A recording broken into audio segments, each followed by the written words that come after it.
I can't possibly see what they can see in all that kind of absurd activity. I mean, you've got the beauties of the Dordogne, a bottle of wine freshly chilled in these silky cool waters, which are full of fish, which we're going to catch and cook, and they're hurtling up and down like motor mechanics on a racing track. Absolutely ridiculous.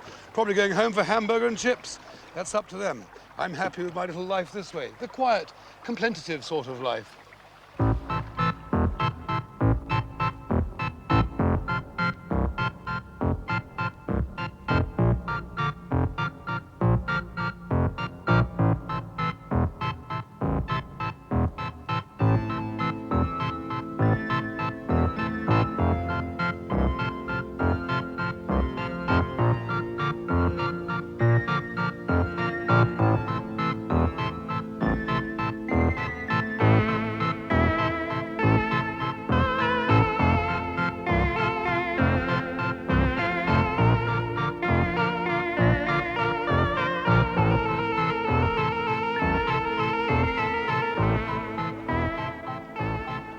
None of my business how the French run their rivers, but I think they should confine all this water skiing and motorboat stuff to Saint-Tropez and let us sort of more gentle folk get on with doing what's important in life, which is cooking and sitting, paddling by the river. I'm going to cook for you with no further ado, notice, you see, trawlers, aeroplanes, anything you like, punts, flat-bottomed punts, we can do it. I'm going to cook you a salad which is typical to this region. It uses, do you want to come in close here, Clive, and have a look and see what we've got here, which is some pre-prepared goose giblets. You can buy them in a tin from delicatessens in England, and you can also buy them anywhere around here in the Perigord. All you do, you heat up some, you have to follow me around on this rocky little flat-bottomed punt. Into the hot walnut oil, you put a few of these giblets, okay. Then, stay with me, Clive, you add a few croutons, already slightly fried, you warm them through, you add a few fresh walnuts, particularly nice here, this is a walnut-producing region, and they've got that fresh, they're not like 3 months after Christmas taste that many of ours are like. Then, into the salad, you stir that around, close up on the salad here, please. Oh, it's spitting and burning my little artist's knees. We won't worry too much about that. Final moment, we just tuck in a little drop of wine vinegar into that, let it bubble. You can smell the lovely vinegar mixing with the walnut oil. You tip that onto the top of there like that. Grab a fork, stir it round a little bit, and have a little mouthful. It's quite delicious and very simple. Here comes another one. I thought we got away from them. Look, bloody menace they are. Up a lazy river in an open boat. Now everything is perfect for Silancha flowed. Then these bats from hell come and break a spell. Crazy lazy river, mon Dieu.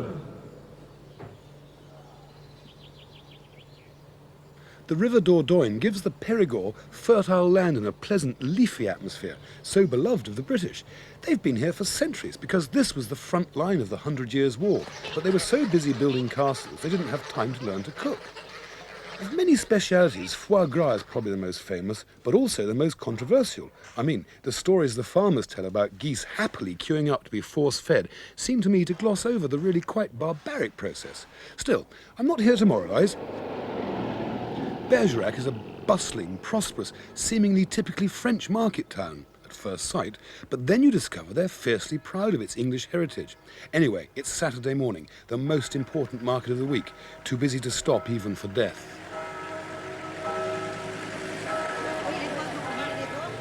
When you arrive for the first time in a strange country like the Perigord, and I've never been here before, the first thing you do is go into a good bar. Find somebody who's chatting really well, ask him to tell you who runs the best restaurant in the region. Having found that out, you go to the best restaurant in the region and make friends with the proprietor, which is what I've done. A chap called Bernard, he's a super guy. And then you get him to take you around the market where, in France, where all life is at. This is the essence of the whole place. And we're going to go wandering around when he's stopped chatting up the women, because he's one of those sort of fellows. We're going to do some shopping and explore this whole wonderful area. Bon, je vous coupe là, je m'excuse, madame. You might think that once you've seen one French market, you've seen them all, but you couldn't be more wrong. It's by the marketplace, by the little old ladies and the old men who come in to sell their produce from their small farms. It's there where you find out the little regional specialities. It's there where people haggle and talk, worry about their change, smell the fruit, meet each other, discuss what they're going to have for lunch. It's also where you pick up little tips like what to do with duck's feet. I mean, we'd throw them away, wouldn't we? But not in the Perigord. They save them to use them to enrich soups and afterwards grill them with a little melted garlic butter, something the Chinese are very fond of, duck feet. And for the most exquisitely prepared parking meter, this gets the Floyd Award. Quel style! Voilà. Alors ça, c'est du lard de cochon. Hein. This is pure pig fat, okay? Just pig fat. Continuez. Bon, alors le hachis. Il faut couper le lard. Oui. Bon, on le hache au menu avec de l'ail, du persil, des échalotes, différents Pour mis dans la soupe. Bon, et on fait cuire dans la soupe. On fait cuire dans la l'eau. Bon. Here's another remarkable thing, very peculiar to this region. This is a chicken blood pancake. When they kill the chickens, they let the blood run onto a plate until it coagulates. Once it's coagulated, they chop little bits of garlic into it, put it into a frying pan and make an omelette out of it or make a pancake out of it, and it's now cooked and cold. You might ask, what do you do with it? Well, to enrich an otherwise boring dish of perhaps just fried potatoes, you chop this up into little pieces, add some parsley. Again, this word ashi comes into the cooking around here. Toss little pieces of this with the bits of pork fat into your potatoes, and you have a fabulous meal which hasn't really cost you very much money. Again, a poor country that uses everything. But the marketplace isn't just for buying lunch. It's for a quick check on what's been happening last week, for checking out any little deals that can be done, for seeing and, of course, being seen. We've got the chief of police with us. He's in disguise, so I think we'll be quite safe. He's the guy with the sunglasses on his head. Bernard is a kind of a godfather in this town. He knows everybody, and you couldn't have a better guide. Where are they now? People are always asking me how we choose our locations. Well, usually it's because the director likes the architecture. But in this case, he chose Tremolin for these few shots of French provincial life simply because his great hero, a real film director, Claude Chabrol, shot his macabre little masterpiece, Le Boucher, here. Also, he liked this sign showing a man drinking wine from his soup bowl. Kindred spirits, I can tell you. Right, that sums up the area. So let's go and do a little cooking sketch now. Of course, cooking sketches need kitchens, and so after a few agonizing seconds in the tourist office, we came up with this one. I thought it'd be really good to show you a typical Perigordin meal, the sort of meal that an ordinary family has on holidays, feast days, birthdays, and things like that. So we found, in our usual way, by tripping around the place, we ran into somebody called Madame Moulin and her husband, Monsieur Moulin, who are farmers, and they open up their house from time to time for visitors to come and sample the simple country food of the region. Anyway, she's one of those ladies who's a bit of a tart, a bit precise, doesn't like film crews interrupting her work, which she takes very seriously. So I'm letting them get on with it while I'm just sitting here having a slight glass of wine, and later on, when she's ready, and if she's in a bit of a better mood, we'll try and get in and see exactly what she's doing. Husbands, please note the happy, acquiescent attitude of Monsieur Moulin, sitting here, pretending to be helping his wife making the soup. One word from her like, Henri, and he was there, obedient as anything. She made us this amazing soup. It's just sort of bacon, cabbage, water and onions, thickened with egg yolks. Looks absolutely appalling. You pour it over stale bread. Surprisingly enough, it tastes absolutely delicious. It does not take an art to make this grand potage with onions of pépin et beaucoup de cabbage, la la la la. In Perigord, they call this soup la touraine. Mrs. Beaton calls it soup for the poor and needy. However, it is very good. But much less good was this dreadful dish of stewed gizzards made with Mr. Moulin's homemade red wine. It was foul, if you'll pardon the pun. What is particularly good, however, is the confit de canard. Wonderful pieces of duck preserved in its own fat, reheated in the oven till it's golden, crispy and fatty, and it's absolutely superb, but it's best in the winter. Okay, now look, what we're doing here is making what we call a very simple Perigord omelette of ceps, you see, wild mushrooms. Clive, come down and have a close look at these ceps which have been preserved over the winter in their own juices, and now they're being passed through the... Qu'est-ce qu'il y a? Ça chauffe, Je m'excuse, sorry about that. Look, Right, we'll start again, okay? Alors, I've already had a row with the crew this morning. The lighting man isn't feeling very well. I'm trying to speak in 2 languages for 5 different people who don't understand any damn thing, and the fat's getting too hot. Right, starting from the top, Clive. You like me, don't you? Stay with me nicely. These are seps, wild mushrooms which have been preserved throughout the winter in their own juices in an airtight container. We've just put them into the oven with some goose fat and warmed them through. We've chopped into that some fresh garlic and some fresh parsley, and now, using the typical fat of the region, with the old dragon peering over my shoulder, which is goose fat, by the way, we put it onto the stove like that. Ça va maintenant? Ça va comme ça? Ça va. Bon. Alors, faut battre. Now, well, if you didn't know how to make an omelette, you're going to know now, because il faut battre, ça veut dire, that's to say you must beat the eggs. Well, we all know that. Okay, un peu comme ça. Right, now we've already put salt and pepper in. Ils ont déjà salé et poivré? Oui, oui. Alors, vous versez un peu, et avec la spatule, vous... Oui. Okay. Clive, this is a very important bit. This is how to make an omelette. Pas tout d'un seul coup. Voilà, comme ça. Voilà. Allez, allez-y par là. Voyons voir. And here we're going. We're making a fine, fluffy omelette. These are free-range eggs, by the way. Notice, pour over the little bits of liquid to the edge. Get it like that. Ça va? D'accord, ça va, ça va. Bon.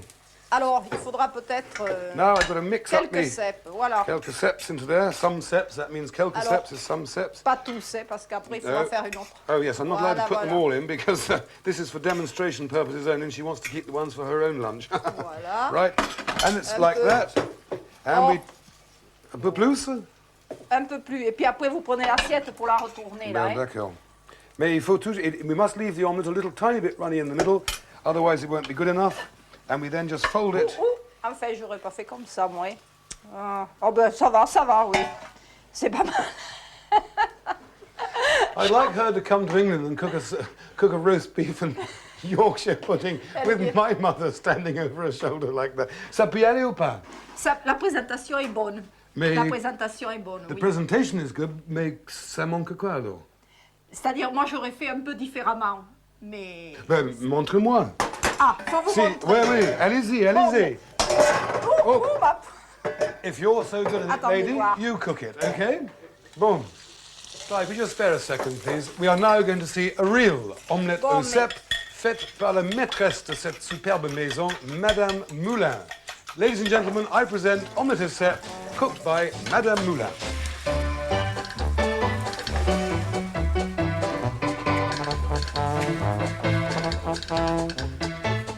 Allez, on va recommencer ici.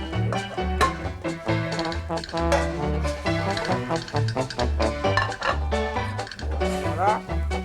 The essential difference there is that she cooked hers on both sides. But that is a sort of, actually, if I may say so, a peasant way of cooking an omelette, because that omelette can be served cold, and it's tougher and stronger, could be carried into the fields. The way I made mine was more in line with the way you'd like to have your dinner parties, with a softer, fluffier interior. I won't dispute with her whose was the best. It both had the same good ingredients, 2 different ways, okay?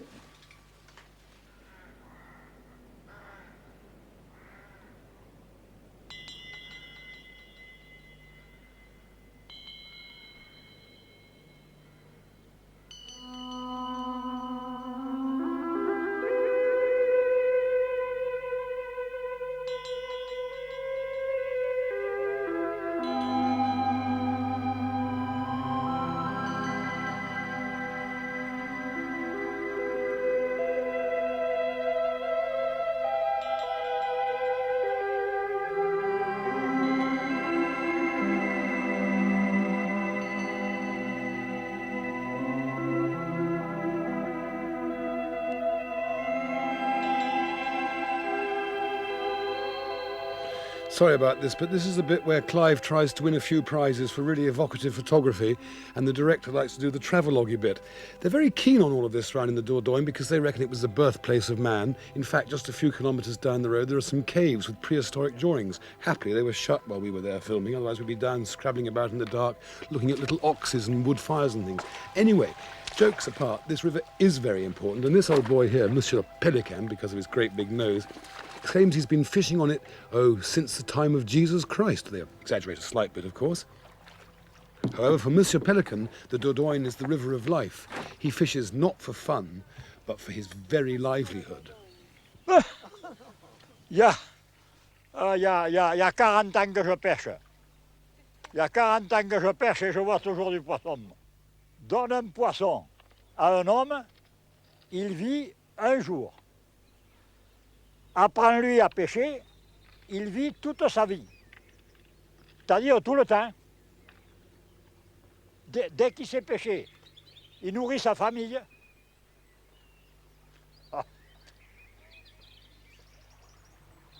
Right on, Monsieur le Pelican. Brilliant philosophy. Brilliant bloke, for that matter. Trouble is, though, after 8:30 in the morning, he has to share his beloved river with all comers.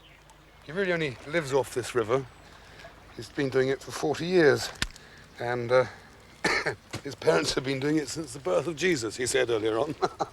But like all fishermen, he's a good fiddler. Ça, c'est une perche, là, hein? Ah, ça c'est quelque chose, une perche. Ça, c'est très bon, hein? Eh? Comment vous aimez On appelle ça la perdrix de la rivière. La perdrix. Ah, they call that the partridge of the river. That's a very... Nous, on appelle ça la perdrix de la rivière. Une perdrix. Again, partridge of the river. He does go on a bit, this chap. Une perdrix, c'est en principe bon. They catch the lot here. Tench, roach, bream, pike, perch, dace, chub, wop, bop, baloo, bam. I'm sorry, I got quite carried away there. But look at that. It would give any self-respecting secretary of a British angling club absolute apoplexy to see all that lot netted out of the river. This is strange for me, you know, very strange. 30 years ago, I caught my first ever perch. Happened to be the day I also forgot to bring my sandwiches. And I was forced to cook my perch myself, the only way I could eat. And I too cooked it, as I am today, over a little wood fire. It was absolutely wonderful. That was when I got the whole bit about fishing and eating. And now here I am, having a really wonderful time, grown up, rich and terribly famous. J'espère que vous aimerez la petite perche que j'avais cuite pour vous. Mais il faut que vous les goûtez et me dites si c'est bon ou si c'est... Comment vous trouvez? Avec plaisir, oui. Oui. Avec plaisir. You won't get fish any fresher than that, you know. And these guys, who they said have been fishing since before the birth of Jesus Christ, must know a thing or two about it. Merci. So we shall see. I expect about 10 out of 10 for this. Sopiali? Excellent. Excellent. Bien cuite. Ça va? Très bonne. Excellent. Et Monsieur le Pélican, comment vous trouvez? Je vais voir ça de suite. Moi, un poisson, pour moi, c'est sacré. Il faut y aller doucement. Ah oui, it's a sacred thing for him. You don't just rush into it. Elle a été très bien saisie, elle est excellente. C'est une des meilleures que je mange. Allez, on y va.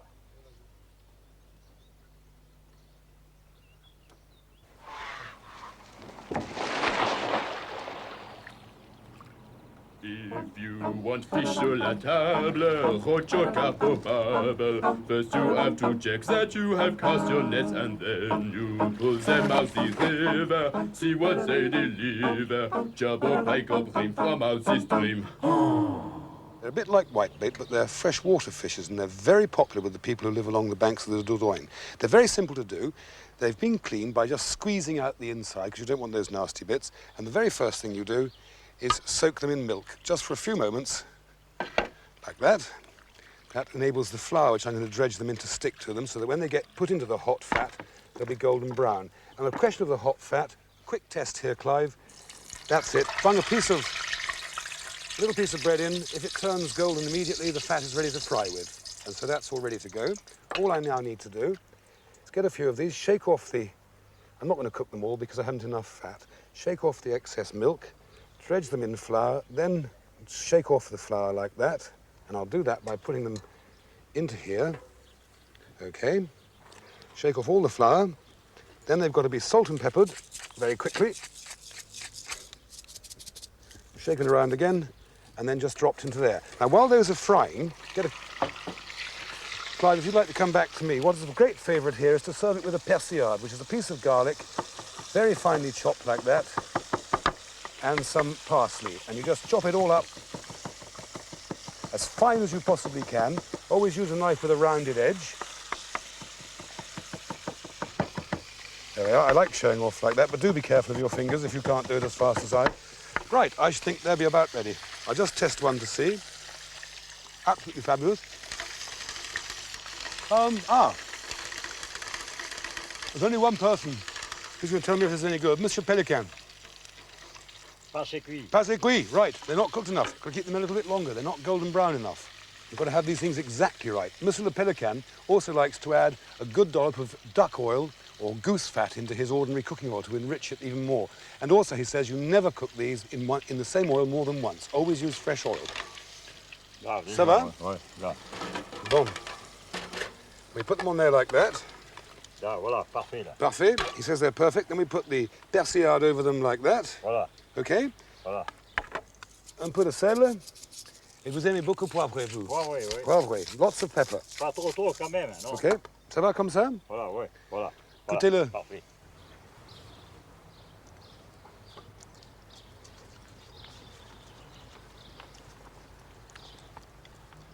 OK?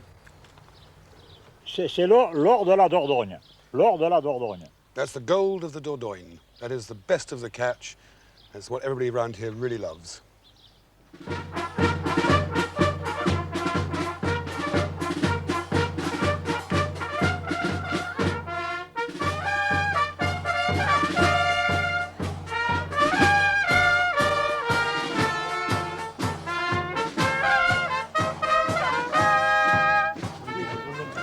Ah, good. Here's another one of me and Bernard, this time getting in with the in-crowd. These chaps in gold robes are celebrating the Bergerac Wine Festival. It's a place for fun and serious business, but above all, it's a place to appreciate wines. It doesn't matter whether you drive a tractor or own a vineyard. Here, your opinion is sought and respected. And although wine is a very serious business, happily it knows no social boundaries. And much more important, as far as I'm concerned, Bernard's been fixing again. And I'm going to get one of those medals these guys from the Star Chamber, or wherever they come from, are wearing. Naturally, these great honours aren't bestowed on any old body. You really want to know what you're talking about. So I, of course, went on a crash course of Bordeaux and Bergerac wines. Now, are you sitting comfortably? Because this is what you need to know. First of all, turn a few pages in Hugh Johnson's pocket wine guide.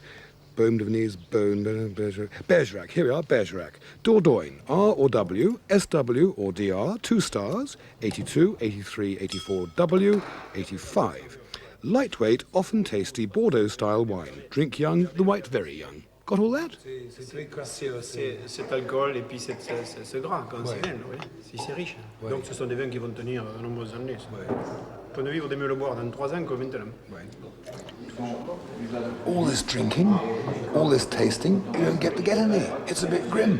I was invited here to be enthroned by knights in robes in chapels and things like that. I've got to pass an exam before they let me downstairs to the enthroning room. It's absolutely terrifying. I'm going to have a quick snifter here. It's a Perigord. It's a very, very good wine. But they ask me all these leading questions. I don't really know the answers. Excuse me, I'm going back to fill in part 2, in my own time, one side of the paper at a time, in my own writing. Chevalier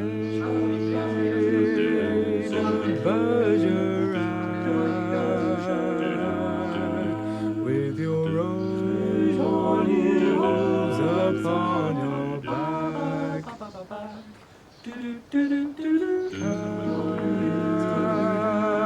Do not teach, make me feel a proper treat.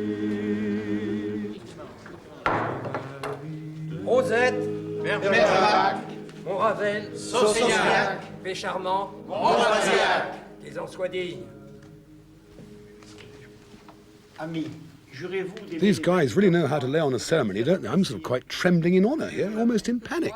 In fact, it's even more important when I got commissioned or even got selected for the second 15, or even getting my O-levels. This is amazing. Look at that. The final result of hours of really intense study. Consulat de Wine de Bergerac. That's me, there's my name. Look, Keith Floyd and all those very important signatures prove the fact that I slept a couple down while I was over there. I think more people ought to get medals. It'd be a happier place, you know, if you mended the gas meter, you get a medal. Drive a bus well, you get a medal. Oh, I'm not too sure about that bit. Now, we've had a lot of fun. We've shown you the Perigord, we've shown you the simple peasant dishes. It is a cookery programme after all, so I thought we ought to have a really good sequence where a splendid exotic dish like chicken stewed with freshwater crayfish is prepared for you by a master. And I'm going to write a little commentary now. But, David, you're the blinking director. What shall I mean, how do I deal with this Well, I bit? think you should say what he's actually cutting up at the moment. Right, well, you see, he's got to start by chopping the onions. And by the way, this was a very, very difficult bit because the atmosphere was so tense you could cut the whole thing with a blinking knife, actually. The director didn't like the cook very much. The cook resented the film crew being in there. interrupting the normal day of work. Anyway, first of all, he takes the shells off some pre-boiled freshwater crayfishes. He was very miserable, wasn't he? He was very unhappy. He was Very miserable. Yeah. Crushing those up, he saved the tails for later on. What do I do now? You talk about him moving the chicken breast into that little bowl. I would have thought the pictures were self-explanatory, weren't they? Oh, no, well, he just put something in there. We're not quite sure what he's putting in there. All right, he's put shallots into the pan now, in the same pan in which he fried the chicken, I'm sorry. Mm-hmm. Now he's got to add, I know he's got to add some tomato finely chopped up and the écrevisse shells, which he's already crushed, right? Absolutely. There's the tomato there. We see the tomato there. Bubbling up quite nicely, I think. Yeah. Then the shells go in. Then he's got to add a bit of saffron, very expensive saffron. I think he'll probably do that in a minute and get round to that. You can see he's quite miserable, can't you, in that shot there? Yes. That's the saffron going in.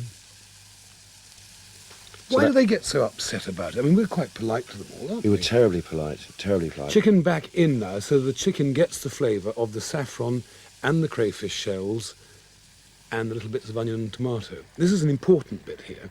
This is the fumet de volaille. It's a very, very reduced chicken stock, and you mustn't use gravy granules to... Gravy granules. Sorry, gravy granules.